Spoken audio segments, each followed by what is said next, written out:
Hello friends, बहुत बहुत स्वागत है आप सभी का। आज की वीडियो में हम लोग कैपेसिटर इंडक्शन मोटर के बारे में पढ़ेंगे, जो कि यहाँ पर आपको डायग्राम में दिख रहा है। इसके पहले हम लोग इसके कंस्ट्रक्शन को पढ़ेंगे, अच्छे से समझेंगे। यहाँ पर आप नोट्स के साथ देख रहे हैं, यहाँ पर स्क्रीनशॉट लेकर के आप अच्छे तरीके से लिख सकते हैं। और इसके बाद वर्किंग को भी देखेंगे, वर्किंग भी यहाँ पर अच्छे से लिखी हुई है, और देन इसके एप्लीकेशन को। लेकिन इन सारी चीज़ों को लिखने और यहाँ से पढ़ने से पहले हम आपको बहुत ही अच्छे तरीके से पूरी फीलिंग के साथ समझाएंगे। तो उसके लिए आप कुछ डायग्राम्स देखिए, कुछ इमेज देखिए, ताकि आपको induction motor, capacitor induction motor अच्छे से समझ में आ जाए।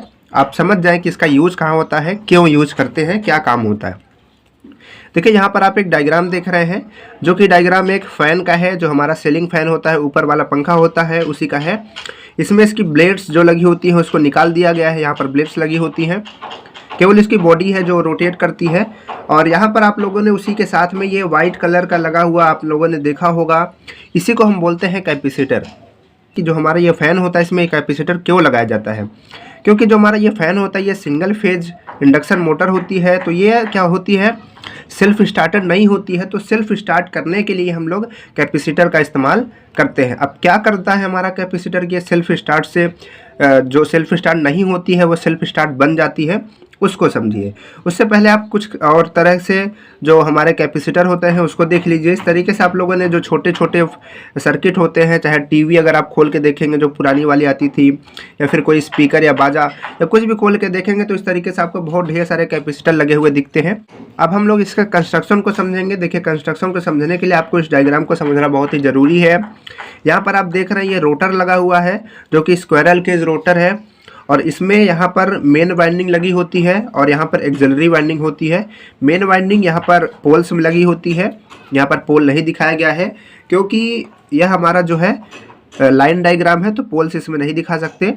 अब देखिए, जो मेन वाइंडिंग होती है वह एसी के साथ कनेक्टेड होती है, सीधे एसी के साथ कनेक्ट होगी। ठीक है, बीच में कोई भी चीज़ें नहीं लगी हुई है। जिस तरीके से हम आपको बता रहे हैं वही इसका कंस्ट्रक्शन है।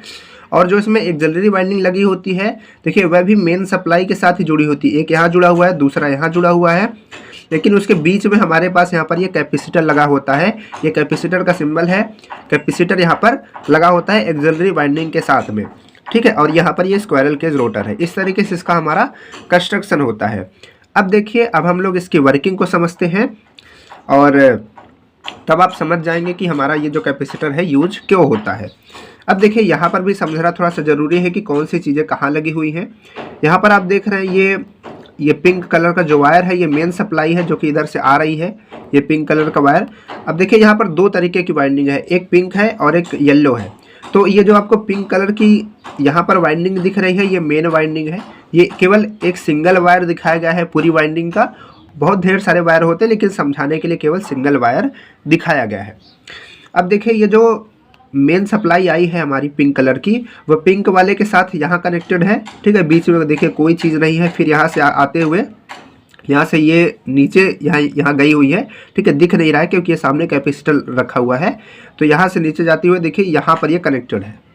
ठीक है, देखिए यहाँ पर ये फिर से कनेक्टेड है, मतलब कि ये जो मेन वाइंडिंग है वह सीधे एसी के साथ हमारी कनेक्टेड है। लेकिन आप देखिए, जो आपको येलो वाली वाइंडिंग दिख रही है, जो कि हमारी एक्सिलरी वाइंडिंग है, यहाँ पर देखेंगे, यहाँ पर तो कनेक्शन के साथ है। यहाँ पर तो ये पीली वाली जो है जुड़ी है, और इधर से जाती हुई घूमती हुई, ठीक है, इधर से पूरी घूमती हुई यहाँ पर गई है। और इधर से देखिए इसको जाकर के यहाँ जोड़ना चाहिए, लेकिन इसको यहाँ पर ये नहीं जोड़ा गया है। क्यों? बीच में देखिए ये कैपेसिटर का एक वायर इधर और एक वायर इधर जोड़ दिया गया है, मतलब कि इसके बीच में क्या लगा दिया गया है, कैपेसिटर लगा दिया गया है। अब देखिए, कैपेसिटर ये तो कंस्ट्रक्शन हो गया, किस तरीके से बना है, कैपेसिटर बीच में जुड़ा होता है एक्सिलरी के। अब वर्किंग को समझिए। देखिए, वर्किंग को आप किस तरीके से लिखेंगे उसको समझिए। देखिए, जैसे ही सप्लाई देते हैं, ठीक है, वैसे क्या होता है, हमारी जो ये मेन वाइंडिंग है उसमें देखिए फ्लक्स बनना स्टार्ट होता है। देखिए आप देखेंगे अभी ग्रीन कलर की ये फ्लक्स बन रहा है। ठीक है, एक बार देखिए नॉर्थ बनता है और एक बार देखिए साउथ बनता है। ऐसा बना, फिर अभी यहाँ पर नॉर्थ आएगा। तो ये चेंज होता रहता है। क्यों? क्योंकि हम यहाँ पर एसी करंट देते हैं, जो कि अल्टरनेटर होती है। तो ये चेंज होता रहता है और ये बनता रहता है किसके साथ में, उसी के साथ में जिस तरीके से जितनी फ्रीक्वेंसी के साथ हमारा जितने टाइम इस वायर में, मेन वायर में हमारा बनता है, उसी टाइम पर इस वाइंडिंग में भी हमारा बनता है वही पोल्स। लेकिन एक्सिलरी वाइंडिंग में अगर आप देखेंगे तो जब इसमें बनता है ठीक है, तब इसमें नहीं बनता। फिर जब इसमें बनता है तो इसमें नहीं बनता। मतलब कि जो कैपेसिटर है वह क्या करता है, थोड़ा सा लेट कर देता है। मतलब कि करंट को हमारी एक्सिलरी वाइंडिंग में भेजने से क्या कर देता है, लेट करता है। क्यों लेट करता है, जानबूझ करके लेट करता है। इस वजह से लेट करता है ताकि यहाँ पर क्या हो पाए, यहाँ पर दो तरीके के फोर्स लग पाए और जो बीच में हमारा रोटर होगा वो रोटेट कर पाए। यहाँ पर जो आप पिंक कलर का ये एरो देख रहे हैं ये हमारे मेन वाइंडिंग का है, और जो आप यहाँ पर येलो कलर का देख रहे हैं एक्सिलरी वाइंडिंग का है। देखिए एक बार ये जो एक्सिलरी वाइंडिंग है उधर ज़्यादा हो रही है, उधर उस डायरेक्शन में ज़्यादा उसका मैग्नीट्यूड बढ़ रहा है, डायरेक्शन बढ़ रही है, फिर एक बार इधर बढ़ रही है, फिर उधर बढ़ रही है। उसी तरीके से ये हमारा जो है मेन वाइंडिंग का भी इधर इधर हो रहा है, और इसी वजह से जो हमारा रिजल्टेंट फोर्स इस पे लगेगा, जो हमारा ग्रीन वाला लग रहा है, वह क्या कर रहा है, रोटेट कर रहा है। यानी कि जो इसमें बीच में रोटर रखा होगा वो क्या करने लगेगा, वह रोटेट करने लगेगा इन दोनों के इस तरीके से फोर्स लगाने पर। ठीक है, इस तरीके से ये दोनों जो वाइंडिंग से फोर्स लगाएंगे तो जो हमारा रोटर है वो रोटेट करने लगेगा। ठीक है, जो रोटर है वो रोटेट हमारा करने लगता है, क्योंकि हमारी जो रोटर है वह स्क्वायरल केज है, तो उसमें भी हमारे जो होती है वाइंडिंग्स बनी होती है, क्योंकि बार लगा होता है वो दोनों तरफ से कनेक्टेड होता है, तो उसमें भी फ्लक्स बनने लगता है। और इसका फ्लक्स और इसका फ्लक्स क्या करता है, दोनों एक दूसरे को पुश करते हैं और इधर ये पुल करता है, तो उसी के चक्कर में ये पूरा रोटेट करता रहता है, घूमता रहता है। ठीक है, तो इस तरीके से इसकी वर्किंग होती है। आई होप आप इसको अच्छे से समझ पाए होंगे। अब यहाँ पर हम आपको पढ़ के फिर दिखाते हैं। देखिए इसी तरीके से आपको डायग्राम एग्जाम में बनाना है। यहाँ पर ये मेन वाइंडिंग है, ये एक्सिलरी वाइंडिंग है, यहाँ पर ये कैपेसिटर लगा हुआ है, ये सेंट्रीफ्यूगल हमारी स्विच है, ये ज़्यादातर लगाई नहीं जाती लेकिन कभी कभी इसको लगाया जाता है, और ये बीच में रोटर है। इसी तरीके से आपको डायग्राम बनाना है। अब देखिए इसके कंस्ट्रक्शन को हम लोग पढ़ते हैं।